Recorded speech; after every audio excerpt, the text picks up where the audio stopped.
নমস্কাৰ সকলোকে অসমৰ এক্সাম চেনেলটোলৈ স্বাগতম জনাইছোঁ। আমি অসম হিষ্ট্ৰীৰ ওপৰত আলোচনা কৰি আছিলোঁ। অলৰেডি আমি প্ৰি হিষ্ট্ৰী পঢ়িলোঁ। বৰ্তমান আমি এনচিয়েণ্ট হিষ্ট্ৰী অফ আছামৰ ওপৰত পঢ়ি আছোঁ। তো যোৱাটো ভিডিঅ'ত আমি বৰ্মন ডাইনেষ্টিৰ বিষয়ে আমি চালোঁ যে বৰ্মন ডাইনেষ্টিৰ শেষৰজন ৰজা কোন আছিলে। শেষৰজন ৰজা আছিলে ভাস্কৰ বৰ্মন। যিহেতু ভাস্কৰ বৰ্মনে বিয়া পতা নাছিলে, সেইকাৰণে তেখেতক কি বুলি কোৱা হৈছিলে, কুমাৰ ভাস্কৰ বৰ্মন বুলি কোৱা হৈছিলে। আৰু কুমাৰ ভাস্কৰ বৰ্মনৰ পিছৰ পৰা আমি এতিয়া ইয়াতে চাম। তো আপোনালোক যদি নতুনকৈ আহিছে অনুগ্ৰহ কৰি চেনেলটো ছাবস্ক্ৰাইব কৰি দিব আৰু লগৰ বন্ধু বান্ধৱীক ভিডিঅ'টো শ্বেয়াৰ কৰি দিব বুলি আমি আশা কৰিলোঁ। তো এতিয়া আমি চাম যে শালস্তম্ভ ডাইনেষ্টিৰ ওপৰত। শালস্তম্ভ ডাইনেষ্টিটোনো কেনেকৈ আহিলে বা কিয়নো ইয়াক শালস্তম্ভ ডাইনেষ্টি বুলি কোৱা হয়, হয় নহয়, সেইখিনি কথা আমি জানিব লাগিব যে কি হৈছিলে। কুমাৰ ভাস্কৰ বৰ্মন যিহেতু তেখেতে বিয়া পতা নাছিলে, তেখেতৰ পিছতে যিটো আমি পঢ়িবলগীয়া ডাইনেষ্টি হৈছে সেইটো হৈছে শালস্তম্ভ ডাইনেষ্টি। তো এইটো কথা কোৱা হয় যে ভাস্কৰ বৰ্মনৰ পিছত অৱন্তী বৰ্মন নামেৰে এজন ৰজা আছিলে, যি নেকি কি কৰিছিলে, কামৰূপত ৰাজত্ব কৰিছিলে। আৰু বহু লোকে এইটো ক'ব খোজে যে এই যিজন অৱন্তী বৰ্মন আছিলে সেইজন এজন বেলেগ ৰজা হয়, আৰু বহুত লোকে এইটো ক'ব খোজে যে অৱন্তী বৰ্মনেই হৈছে শালস্তম্ভ। বুজি পাইছে ন কথাটো? তো অৱন্তী বৰ্মনৰ আন এটা নাম বুলি ক'লে আমি শালস্তম্ভ বুলিও কওঁ, কিন্তু বহুত ক্ষেত্ৰত আমি দেখিবলৈ পোৱা যায় যে অৱন্তী বৰ্মনক এজন বেলেগ ৰজা বুলিও কোৱা যায়। ইতিহাসত ইয়াৰ কোনো বিশেষ এনেকুৱা ধৰণৰ উল্লেখ পোৱা নাযায়, সেইকাৰণে আমি কি বুলি ক'ম যে অৱন্তী বৰ্মন বা শালস্তম্ভ আমি একেজন বুলি আমি ধৰি লৈছোঁ ইয়াতে। তো বৰ্মন বংশৰ পিছত কি কৰিছিলে অৱন্তী বৰ্মন বা শালস্তম্ভ। শালস্তম্ভ মানে তেখেত কি আছিলে, যেনেকৈ শাল কাঠ থাকে ন, শাল কাঠৰ দৰে কঠিন একদম তেনেকুৱা ধৰণৰ আছিলে তেখেত, সেইকাৰণে তেখেতক কি বুলি কোৱা হয়, শালস্তম্ভ বুলি কোৱা হয়। আৰু শালস্তম্ভই কি কৰিছিলে, শালস্তম্ভ যিটো ডাইনেষ্টি সেই ডাইনেষ্টিটো তেখেতে প্ৰতিষ্ঠা কৰিছিলে। এই শালস্তম্ভ ডাইনেষ্টিক ম্লেচ্ছা ডাইনেষ্টি বুলি কোৱা হয়। এইটোতো লিখা হৈছে যে যিটো শালস্তম্ভ ডাইনেষ্টি আছে, শালস্তম্ভ ডাইনেষ্টিক কি বুলি কোৱা হয়, ম্লেচ্ছা ডাইনেষ্টি বুলিও কোৱা হয়। মানে পৰ্বত পাহাৰত থকা এনেকুৱা এটা জাতি বা জনগোষ্ঠী টাইপৰ তেনেকুৱা এটা হয়। আৰু তেওঁলোকৰ যি ৰাজধানী আছিলে সেইটো আছিলে সৰুপেশ্বৰ। সৰুপেশ্বৰ বুলি ক'লে আমি বৰ্তমানৰ যিখন তেজপুৰ চহৰ আছে সেই তেজপুৰ চহৰখনৰ কথা বুজিব লাগিব। আৰু শালস্তম্ভই কি কৰিছিলে যে প্ৰাগজ্যোতিষপুৰৰ পৰা এই সৰুপেশ্বৰলৈ কি কৰিছিলে, ৰাজধানীখন স্থানান্তৰ কৰিছিলে। মানে প্ৰথমতে যিহেতু প্ৰাগজ্যোতিষপুৰেই আছিলে, হয় নহয়, ভাস্কৰ বৰ্মনে কি কৰিছিলে, প্ৰাগজ্যোতিষপুৰতে তেওঁলোকৰ ৰাজধানী আছিলে। কিন্তু ভাস্কৰ বৰ্মনৰ পিছত যেতিয়া শালস্তম্ভ আহিলে, শালস্তম্ভই কি কৰিলে, এই প্ৰাগজ্যোতিষপুৰৰ পৰা সৰুপেশ্বৰলৈ কি কৰিলে, ৰাজধানীখন স্থানান্তৰ কৰিলে। আৰু এই সৰুপেশ্বৰ বুলি ক'লে বৰ্তমানৰ যিখন শোণিতপুৰ ডিষ্ট্ৰিক্টৰ যি তেজপুৰ চিটি আছে সেই তেজপুৰ চিটিখনকে বুজা যায়। যিহেতু ইতিহাসত ইয়াৰ কোনো এনেকুৱা ধৰণৰ মানে বহুতখিনি সমল পোৱা নাযায় যাৰ পৰা আমি নিৰ্দিষ্টকে ক'ব পাৰিম যে এইটো বস্তু ইমান সময়তে হৈছিলে, ইমান চনতে হৈছিলে, বুজি পাইছে? তো ইয়াৰ কিছুমান নিৰ্দিষ্ট চ'ৰ্চ আছে। এই চ'ৰ্চখিনিৰ পৰা আমি এই বস্তুটো ধাৰণা কৰিব পাৰোঁ যে এই বস্তুখিনি এনেকুৱা এনেকুৱা সময়ত ঘটিছিলে। তো চ'ৰ্চ বুলি ক'লে শালস্তম্ভ ডাইনেষ্টিৰ কথা আমি ক'ৰ পৰা গম পাওঁ যে এটা দেওপানী বিষ্ণু ইনস্ক্ৰিপশ্যনৰ পৰা আমি জানিব পাৰোঁ। হৰিহৰ ষ্ট'ন ইমেজ ইনস্ক্ৰিপশ্যনৰ পৰা আমি জানিব পাৰোঁ। তেজপুৰ ৰক ইনস্ক্ৰিপশ্যন অফ ৰাজাৰ বৰ্মন, তাৰ পৰা জানিব পাৰি। Bargaon plate of Ratnapala. তো এইখিনি হৈছে যিটো শালস্তম্ভ ডাইনেষ্টিৰ বিষয়ে আমি চাইছোঁ, এই শালস্তম্ভৰ ডাইনেষ্টিৰ বিষয়ে আমি ইয়াৰ পৰাই গম পাব পাৰোঁ। আৰু ইয়াত এইটো কৈছে যে first king Salastambha is known as powerful as sal tree, যে শলগছৰ নিচিনা, শলগছটো এটা বহুত টান কাঠ হয়, কঠিন কাঠ হয়, বুজি পাইছে? তো এই শলগছৰ নিচিনা কি আছিলে, শালস্তম্ভ আছিলে। এজন বহুত মানে প্ৰতাপশালী ৰজা তেখেত আছিলে বুলি আমি ক'ব পাৰোঁ। আৰু এই শালস্তম্ভ বংশত বহুত কেইজন ৰজাই ৰাজত্ব কৰিছিলে। তেওঁলোকে 300 বছৰমান কি কৰিছিলে, ৰাজত্ব কৰি আছিলে বুলি কোৱা হয়। ঠিক আছে, তো ইয়াৰ ভিতৰত আমি প্ৰতিজন ৰজাৰ বিষয়ে আমি চোৱাৰ ইমানো প্ৰয়োজন নাই, যিহেতু আমি যিবিলাক বেছিকৈ প্ৰয়োজন হয় সেইবিলাক বস্তুৱে চাইছোঁ। নহ'লেতো হিষ্ট্ৰী কি হয়, 300 বছৰত আমি কিমান পঢ়িব লাগিব ভাবকচোন। ঠিক আছে, গতিকে আমি ছুটি কৰি পেলাই যিকেইটা বস্তু দৰকাৰী সেইকেইটা বস্তু, মানে যিকেইটা বস্তু আমি জানিব লাগে সেইকেইটা বস্তুকে আমি ইয়াতে লৈ আহিছোঁ। তো ইয়াৰ এজন উল্লেখযোগ্য কিং আছিলে হৰ্ষদেৱ। শ্ৰী হৰ্ষদেৱ আছিলে শালস্তম্ভ বংশৰ এজন অতি প্ৰতাপশালী ৰজা। কেতিয়াবা আজিকালি পৰীক্ষাত কি হয়, ৰজাজনৰ নাম দি দিয়ে, তেখেত কোনটো ডাইনেষ্টি হয় সেইটো সোধা দেখা যায়। DSS DME পৰীক্ষাত সাধাৰণতে এনেকুৱা ধৰণৰ কুৱেশ্যন বেছিকৈ আহে, আপোনালোকে চাব। মই এটা কুৱেশ্যন দেখিছিলোঁ যে অশোকা কোনটো ডাইনেষ্টিৰ ৰজা আছিলে, তেনেকুৱা ধৰণৰ কুৱেশ্যনো মই দেখিছোঁ। গতিকে এইবিলাক বস্তু মিছ কৰিব নোৱাৰি, সৰু সৰু বস্তু। যে হৰ্ষদেৱ কোনটো বংশৰ ৰজা আছিলে তেখেত আছিলে শালস্তম্ভ বংশৰ মনত ৰাখিব শালস্তম্ভ বংশৰ তেখেত এজন বহুত প্ৰতাপী ৰজা আছিলে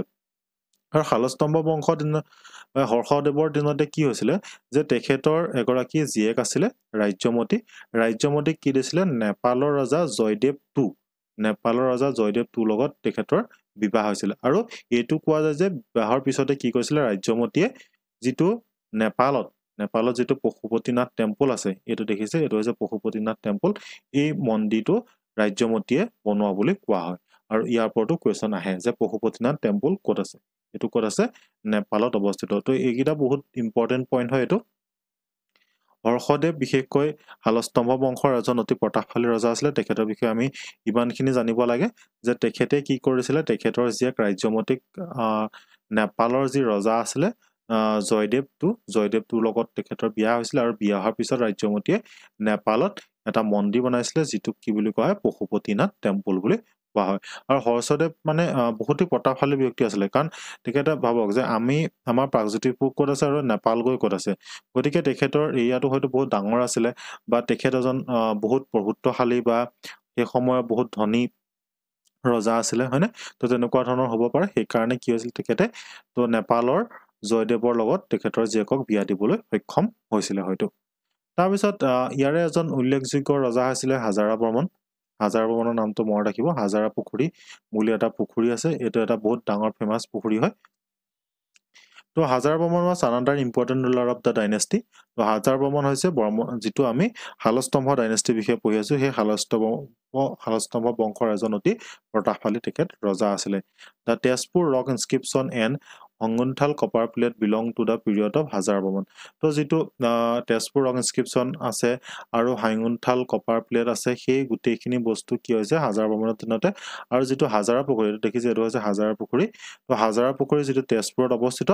এই হাজাৰা পুখুৰীটো হাজাৰা বৰ্মনৰ দিনতে কি হৈছিলে খন্দোৱা হৈছিল বুলি কোৱা হয় During his time, the capital was temporarily shifted to Horupeshwar, present-day Tezpur. So, ইয়াত কোৱা হৈছে যে টেম্পৰেলি সৰুপেশ্বৰলৈ ট্ৰেন্সফাৰ কৰা হৈছিলে বুলি কিন্তু একচুৱেলি শালস্তম্ভৰ দিনতে ট্ৰেন্সফাৰ কৰা হৈছিলে ঠিক আছে Tyaga Singha is considered to be the last ruler of the dynasty আৰু এই যি শালস্তম্ভ বংশ বা ম্লেছা ডাইনেষ্টি হয় ইয়াৰ শেষৰজন ৰজা কোন আছিলে ত্যাগ সিংহ আছিলে ডাইনেষ্টি পঢ়োঁতে সদায় ফাৰ্ষ্টজন আৰু যিজন সেই লাষ্টজন এই দুইজন মনত ৰখাটো অতিকে জৰুৰী তো শালস্তম্ভ বংশ প্ৰতিষ্ঠাপক শালস্তম্ভ আছিলে ৰাজধানী আছিলে আমি সৰুপেশ্বৰ গম পালো প্ৰেজেণ্ট ডে তেজপুৰ আৰু শেষৰজন ৰজা কোন আছিলে ত্যাগ সিংহ ভাস্কৰ বৰ্মনৰ দৰে তেখেতো কি আছিলে আমি যেনেকৈ অসমীয়াত কি বুলি কওঁ বৰলা বুলি কওঁ হয় ন বিয়া পতা নাছিলে তেখেতো কিন্তু বিয়া পতা নাছিলে আৰু ত্যাগ সিংহ যিহেতু কুমাৰ আছিলে তেখেতে বিয়া পতা নাছিলে আৰু ত্যাগ সিংহৰ পিছৰ পৰা কি হয় অসমত এটা নতুন ডাইনেষ্টি প্ৰতিষ্ঠা হয় যিটোক আমি পাল ডাইনেষ্টি বুলি কওঁ বা পালা ডাইনেষ্টি বুলি আমি জানো তো এই পালা ডাইনেষ্টিৰ বিষয়ে আমি চাব লাগিব যে পালা ডাইনেষ্টি কেনেকৈ আহিলে যে ত্যাগ সিংহৰ কোনো ল'ৰা ছোৱালী নাছিলে আৰু ত্যাগ সিংহৰ কোনো ল'ৰা ছোৱালী নথকাৰ কাৰণে ব্ৰহ্মপাল আছিলে তেখেতৰ ত্যাগ সিংহৰ দিনৰ এজন অফিচাৰ আছিলে ঠিক আছে তো অফিচাৰ আছিলে বা গভৰ্ণৰ আছিলে তেনেকৈ আমি ক'ব পাৰোঁ গভৰ্ণৰ আছিলে ব্ৰহ্মপাল আৰু ত্যাগ সিংহৰ কোনো ল'ৰা ছোৱালী নথকাৰ কাৰণে বা মৃত্যুৰ পিছত ব্ৰহ্মপালে কি কৰিলে তাতে পালা ডাইনেষ্টি প্ৰতিষ্ঠা কৰিলে তো পালা ডাইনেষ্টি বুলি ক'লে আমি সাধাৰণতে এটা আছিলে বেংগলৰ ফালে এটা ডাইনেষ্টি আছিলে ঠিক আছে যিটো কথা আমি ইয়াতে আমাৰ ইমান দৰকাৰ নাথাকে আৰু আমি যিহেতু কামৰূপৰ কথা পঢ়িছোঁ গতিকে ইয়াত এইটো মন দিব পালা ডাইনেষ্টি প্ৰতিষ্ঠাপক বুলি ক'লে আমি ব্ৰহ্মপালৰ কথা আমি ক'ব লাগিব যদিহে বেংগল বুলি যায় তেতিয়াহ'লে কিন্তু গোপালা হৈ যাব এইটো বেলেগ হৈ যাব আৰু এই পালা ডাইনেষ্টিৰ বিষয়ে আমি ক'ৰ পৰা গম পাব পাৰোঁ ইয়াৰ চ'ৰ্চ হৈছে Bargaon plates of Ratnapala inscription from the reigns of Indrapala and Dharmapala আৰু চিলিমুৰ ইনস্ক্ৰিপশ্যন তো এইখিনিৰ পৰা আমি কি কওঁ পালা ডাইনেষ্টিৰ বিষয়ে আমি এটা ধাৰণা ল'ব পাৰোঁ তো তেওঁলোকৰ যি কেপিটেল আছিলে সেইটো আছিলে কামৰূপ নগৰখন আছিলে পাল ডাইনেষ্টিৰ capital later the capital of shifted to Kamata present day Goalpara তো এইটো চাওক যে শালস্তম্ভৰ দিনত কি কৰিছিলে যি প্ৰাগজ্যোতিষপুৰ আছিলে প্ৰাগজ্যোতিষপুৰৰ পৰা ক'লৈ নিছিলে সৰুপেশ্বৰলৈ নিছিলে আৰু সৰুপেশ্বৰখন ক'ত আছে তেজপুৰত আছে হয়নে আৰু পালা ডাইনেষ্টিত কি কৰিছিলে পালা ডাইনেষ্টিত কৰিছিলে যে প্ৰথমতে কামৰূপ নগৰ আছিলে কামৰূপ নগৰৰ পৰা ক'লৈ নিছিলে কমতালৈ নিলে কমতাক বৰ্তমান কি বুলি কয় যি গোৱালপাৰা এই গোৱালপাৰা ডিষ্ট্ৰিক্টখনেই হৈছে পালা ডাইনেষ্টিৰ ৰাজধানী সেইখন সময়ৰ ৰাজধানী আছিলে কমতা বৰ্তমানক যাক আমি গোৱালপাৰা বুলি কওঁ তো যি পালা ডাইনেষ্টি আছিলে পালা ডাইনেষ্টিৰ ৰজাসকলৰ নামখিনি চিৰিয়েলি অলপ চাব লাগিব বিশেষকৈ পাঁচটা নাম পুৰা মনত ৰাখিব দৰকাৰ থাকে আৰু প্ৰথমৰ পাঁচটা লাষ্টৰ পাঁচটা এইবিলাক জানিব লাগে কাৰণ ক্ৰনলজিক্যালি কি হয় পৰীক্ষাত দিয়া হয় তো প্ৰথমটো হৈছে ব্ৰহ্মপাল তাৰপিছত ৰত্নপাল আহিলে তাৰপিছত পুৰন্দৰপাল আহিলে ইন্দ্ৰপাল আহিলে গোপাল আহিলে হৰ্ষপাল আহিলে ধৰ্মপাল আহিলে জয়পাল আহিলে তো এনেকে তেওঁলোকৰ ৰজাখিনি এনেকে চিৰিয়েলি মন ৰাখিবলৈ চেষ্টা কৰিব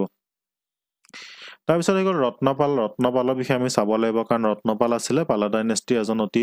উল্লেখযোগ্য ৰজা আছিলে তেখেতে এটা উপাধি লৈছিলে সেই উপাধিটো হৈছে পৰমেশ্বৰ পৰম ভাত্তাৰকাৰা মহাৰাজা ধীৰাজা এইটো প্ৰশ্ন পৰীক্ষাত আহে যে এই যিটো টাইটেল হয় এই টাইটেলটো কোনে প্ৰথমতে লৈছিলে আৰু এইটো লৈছিলে কোনে ৰত্নপালে লৈছিলে আৰু ৰত্নপাল আছিলে পাল ডাইনেষ্টিৰ এজন অতি উল্লেখযোগ্য ৰজা পাল ডাইনেষ্টি পঢ়োতে চুতীয়া ডাইনেষ্টিৰ লগত খেলিমেলি নকৰিব কিন্তু মই এতিয়াই কাৰণে কৈ থৈছো যে চুতীয়া ডাইনেষ্টিৰ প্ৰতিষ্ঠাপক পাল ডাইনেষ্টিৰ প্ৰতিষ্ঠাপক ঠিক আছে বহুতে এইটোত খেলিমেলি কৰে ঠিক আছে তো পাল ডাইনেষ্টিৰ প্ৰতিষ্ঠাপক হৈছে ব্ৰহ্মপালা এইটো মনত ৰাখিব তো Ratnapala defeated many enemies during his reign he took the title of পৰমেশ্বৰ পৰমতকৰ মহাৰাজা ধীৰাজা তো এই টাইটেলটো তেখেতে লৈছিলে আৰু ৰত্নপাল আছিলে কোন ব্ৰহ্মপালৰ পিতেক আছিলে আৰু most famous king of this dynasty আৰু এই যিটো পাল ডাইনেষ্টি আছিলে পাল ডাইনেষ্টিটোৰ অতিকে সবতকে মানে জনাজাত অতি বিখ্যাত যিজন ৰজা আছিলে তেখেতে আছিলে কোন Ratnapal he made his capital at Durjaya which was built on the bank of river Brahmaputra তো ৰত্নপালে তেখেতৰ ৰাজধানীখন ক'ত প্ৰতিস্থাপন কৰিছিলে দুৰ্জয়াত প্ৰতিস্থাপন কৰিছিলে এই ৰাজধানীবিলাক কোনে কলৈ স্থানান্তৰ কৰিছিলে সেইটো মনত ৰাখিব বিশেষকৈ আহোমৰ দিনত আমি এখিনি বেছিকে পাম বহুত কেজনে বহুত ঠাইত ৰাজধানী স্থানান্তৰ কৰিছিলে আৰু পাল বংশত এইটো মনত ৰাখিব যে ৰত্নপালে তেখেতৰ ৰাজধানী কলৈ নিছিলে দুৰ্জয়া আৰু এই দুৰ্জয়াখন ক'ত অৱস্থিত ব্ৰহ্মপুত্ৰ নদীৰ পাৰত এই দুৰ্জয়াখন অৱস্থিত ঠিক আছে তো ইমানখিনি আছিলে ইমানখিনি চালে আমাৰ কাৰণে যথেষ্ট হৈ যাব ঠিক আছে পাল ডাইনেষ্টিৰ বিষয়ে পৰীক্ষাত যেহেতু অকল প্ৰতিষ্ঠাপকজনৰ নামে সোধা দেখা যায় আৰু ইয়াতে কি হয় শালস্তম্ভ বংশটোৰ ওপৰত অলপ চাব ঠিক আছে তো এইখিনি চালে আমাৰ কাৰণে যেটো আমি এনচিয়েন্ট হিষ্ট্ৰি পালো ন এই এনচিয়েন্ট হিষ্ট্ৰিত আমাৰ ইমানখিনি যথেষ্ট যেহেতু আমি কি পালো ইয়াতে বৰ্মন সকলৰ বিষয়ে পালো শালস্তম্ভ বিষয়ে পালো পাল সকলৰ বিষয়ে আমি পালো এই তিনটা বিষয় আমি চালে ইয়াতে যথেষ্ট ইয়াৰ পিছত আমি